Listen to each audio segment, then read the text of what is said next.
Hi students, welcome back to our channel. In this video, we are going to discuss about the KCET 2019 question paper with detailed solutions.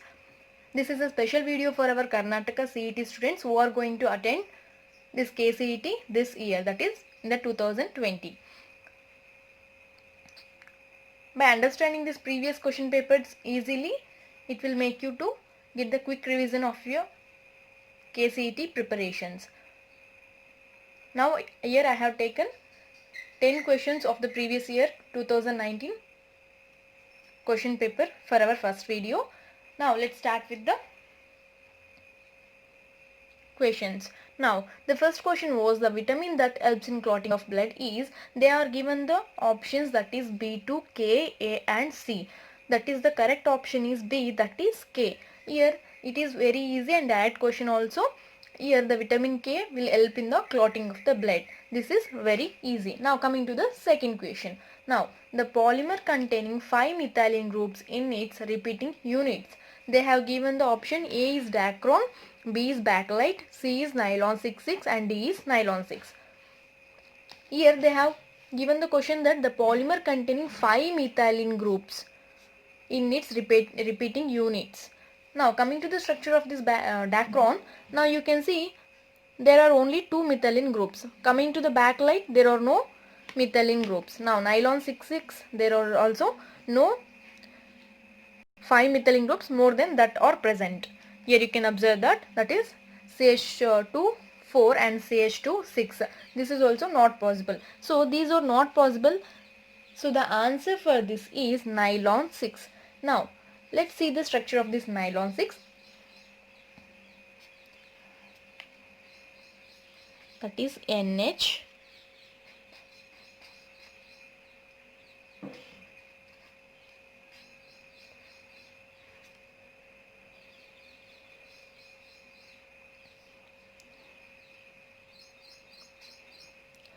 This is the structure of the nylon 6.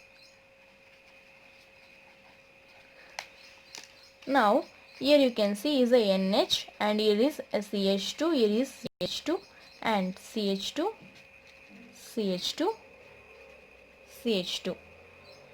1, 2, 3, 4, 5 and here is the CO. These are the 5 methylene groups which are present in the nylon 6. So the correct option is nylon 6. That means it consists of 5 methylene groups. This monomer is having the 5 methylene groups. Whereas this Dacron, Bakelite and nylon 66 are not consisting of the 5 methylene groups.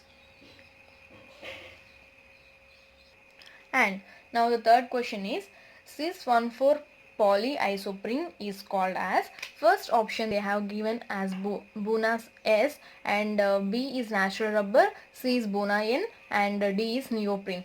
We have to choose in these options. Now it is also a direct question. So here we know that cis-1,4 polyisoprene is also called as natural rubber. It is made up of isoprene units. One isoprene unit is equals to, it consists of 5 carbon atoms and the first carbon atom will form the head and the last carbon atom, that is fourth carbon atom will form the tail. It is 2 and 3. The first one is called as head and the fourth one is called as the tail.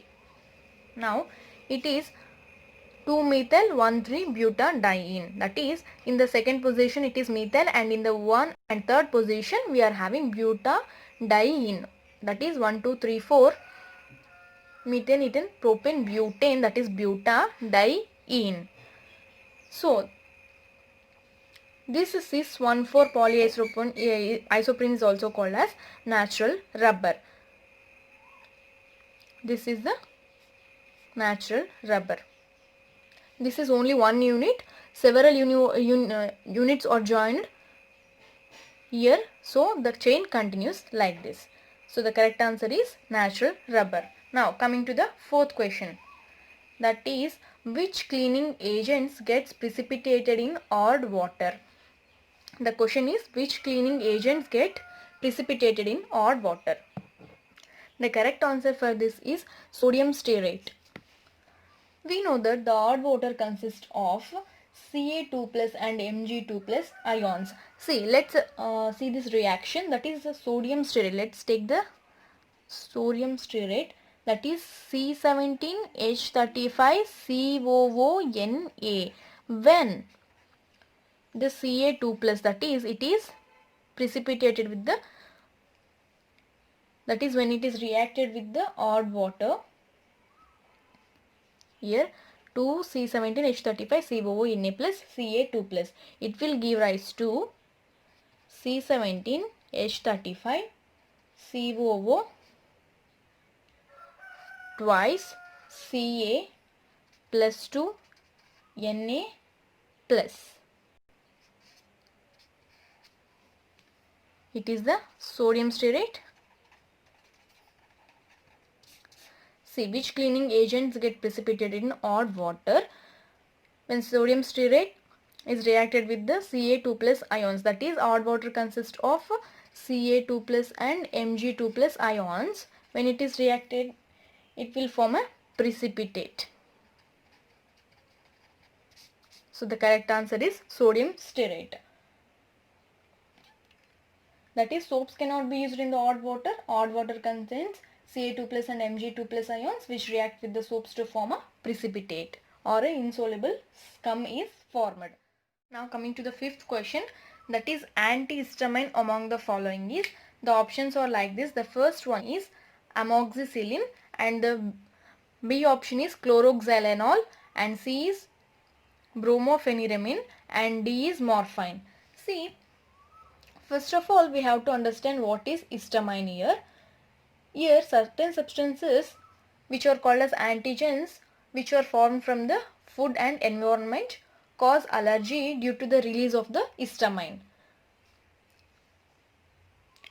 These antihistamines are the chemical substances which abolish the action of these histamines, that means which reduces the allergy.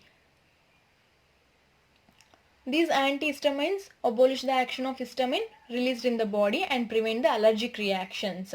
So they are also used in the treatment of rashes like this. So now we have understood what is antihistamine. So coming to the answer here, amoxicillin is an antibiotic. That is, it is an antibiotic. So it is not the answer for this. And chloroxylenol is an antiseptic. It is an antiseptic. It is antibiotic.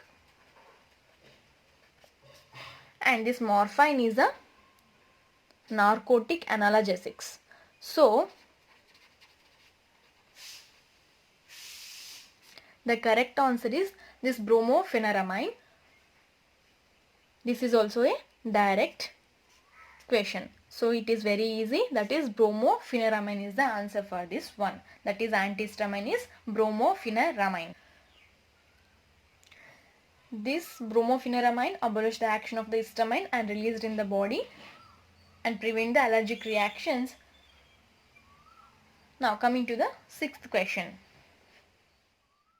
The elements in which electrons are progressively filled in 4f orbitals are called as, here the options were like this: A is lanthanoids, B is halogens, C is actinoids and D is transition elements. It is very easy question. Now coming to the lanthanoids, it is answer is the lanthanoids. Now the lanthanoids are from the atomic number 57 to 71. So the atomic number and you can see the electronic configuration also. Here the 4f orbitals are filling progressively. See here you can see, here it is 4f0, 1, 3, 4, 5, 6, 7 and 7, 9, 10, 11, 12, 13, 14, 14. Like this the 4f orbitals are filled progressively. So the correct answer is lanthanoids. Why? Because the electrons in the 4f orbitals, you can observe that they are filled progressively. Now coming to the next question. Now coming to the seventh question. The question was like this: incorrect statement with reference to the Ce, that is cerium, atomic number is 58. Now the options were like this: they are asking about the incorrect statement in these sentences. Now the first option is atomic size of the Ce is more than that of the Lu. Atomic size of the Ce is 248 picometer, whereas this Lu is 227. So the first option is also correct. We are looking for the incorrect statement for this question. Now, why the atomic size of the Ce is more means, because along the period atomic size decreases from left to right. Now, here you can see the 58th one is Ce and 71st one is Lu. Now, along the period the atomic size decreases from left to right. So, this cerium is having highest atomic size than that of the Lu here. Here the atomic size decreases while going from left to right. This is the left side and it is the right side. So here it is having more and here it is having less. So it is the cerium is having 248 picometers, whereas this Lu is having 227 picometers. So this is also correct sentence. Now we are looking for the incorrect statement. Now coming to the second one, the Ce shows the common oxidation of +3 and +4. Yes, it is also correct. The oxidation state of the Ce is +3 and +4. It is a common oxidation state for this Ce also. And now come to the D option. Now Ce in +3 oxidation state is more stable than the +4. Yes, this is also correct. Why? Because the most stable oxidation state in octinides is +3. And all the octinides try to attain it also. So this Ce +4, by gaining one electron, it will turn into Ce +3. Why? Because it is most stable. So this statement is also correct. That is, Ce in +3 oxidation state is more stable than in the +4. This is also correct. Now coming to the C option, Ce +4 is a reducing agent. No, it is a oxidizing agent.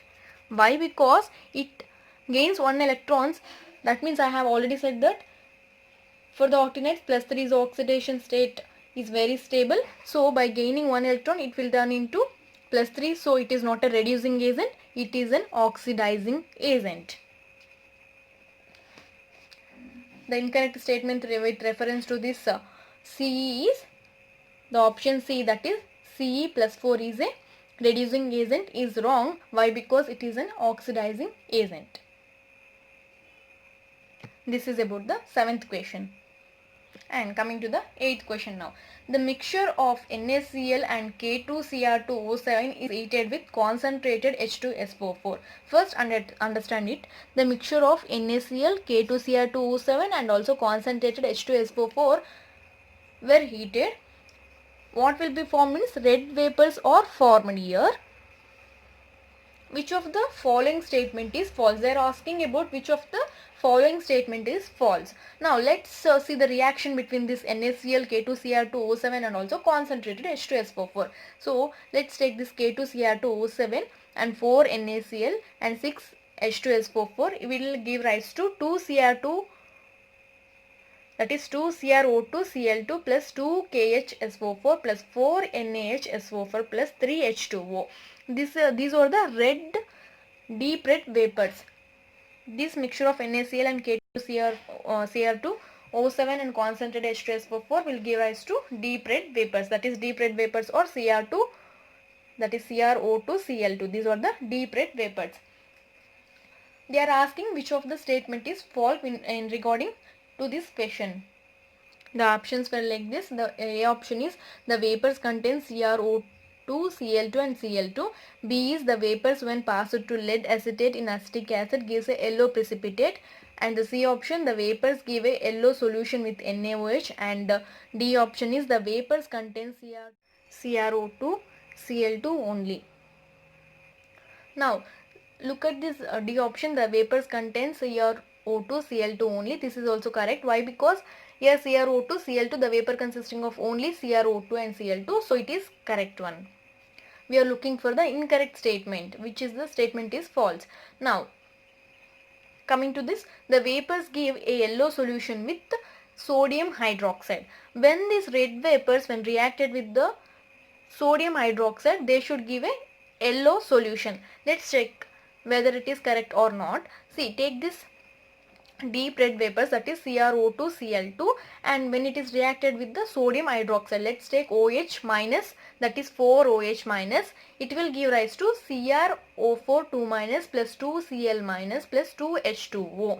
It is a yellow solution. So this statement is also correct. The vapors give a yellow solution with NaOH. When these deep red vapors were reacted with the NaOH, they will give rise to yellow solution. So it is also correct. The option C is also correct. Now coming to the option B here, the vapors when passed to lead acetate in acetic acid give a yellow precipitate.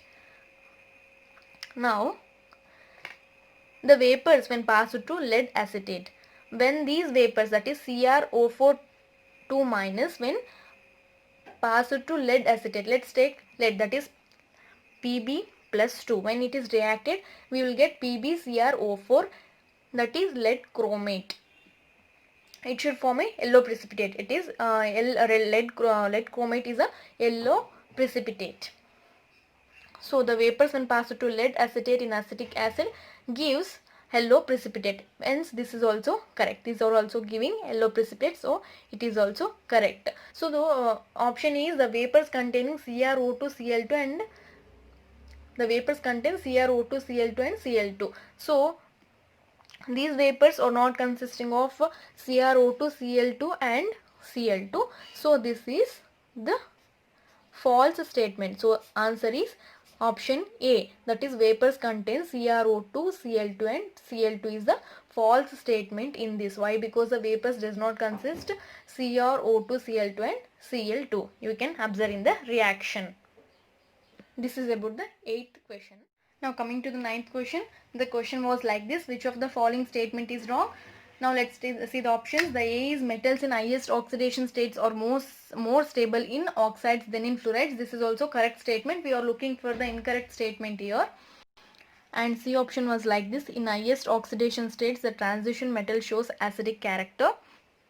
This is also correct. And Mn3 plus and CO3 plus 3 plus are oxidizing agents in aqueous solution. This is also correct. Now we are looking for the incorrect statement.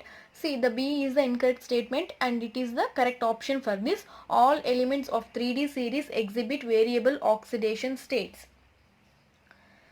The elements of 3D series, all elements will not exhibit variable oxidation states. Here the zinc does not exhibit variable oxidation states. So this statement was wrong and the correct answer is B. Why? Because the zinc in the 3D series will not exhibit variable oxidation states. Now coming to the next question, that is 10th one. Which among the following is the strongest ligand? The options were like this. The A option is CO, B is En, that is ethylene diamine, C is Cn minus and D is NH3. Now see, for the spectrochemical series, this is the order of this spectrochemical series. Here the starting few are the weak field ligands and these are the strong field ligands. Now the options were CO, En, Cn minus, NH3. Look for the strongest ligand here. Here the CO is the strongest ligand and then comes the En and then comes the NH3 and then comes the Cn minus.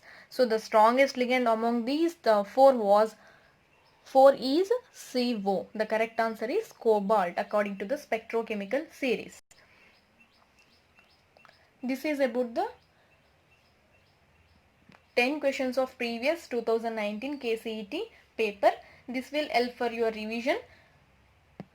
Please do subscribe, like, comment and share our videos and support us. Thank you for watching our video. Discuss some more questions in our next video. Thank you.